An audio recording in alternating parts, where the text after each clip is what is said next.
Feed Your Body and Soul Week here at TCU. We're 3 senior students in the coordinated program. I'm Shawnee, Felicia, and Katie.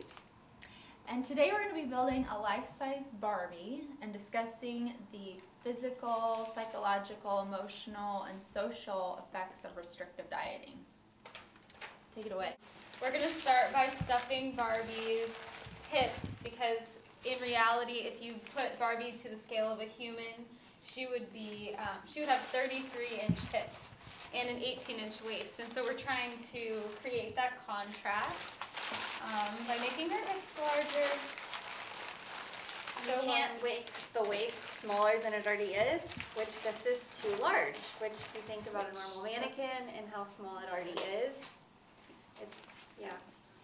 So what we have is a 24-inch waist. And so we're trying to create that she would have an 18-inch waist, in fact, which is only this big. And then her hips would be 33 inches, which is quite a difference. So we're getting a very curvy Barbie going on. Barbie's chest size if she was a human would be 39 inches. Yeah, 39 inches, which pre-measured, hers is 34 inches. So we're going to try to add 5 inches onto there. And she would be a what size? A double F.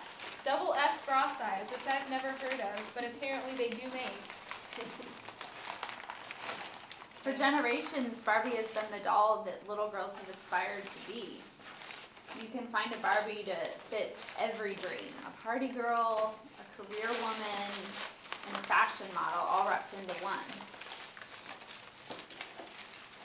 There are 2 Barbie dolls sold every second in the world.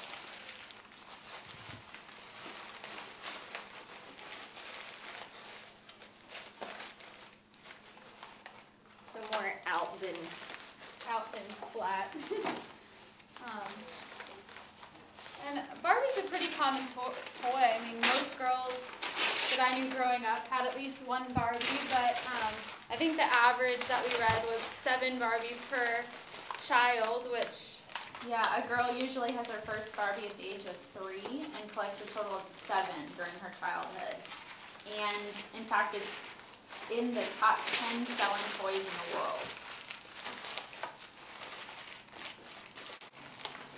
Critics argue that Barbie's unrealistic body type, as you can see with a busty with a tiny waist, thin thighs, and long legs, is reflective of our culture's feminine ideal.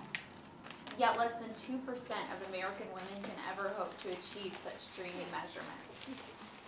So with this Barbie, if she was to scale again, we said she'd have 33-inch hips, 18-inch waist, 39-inch chest. She would be 6 feet tall and weigh 110 pounds, which is extremely thin if you think about the proportions of what that would actually mean.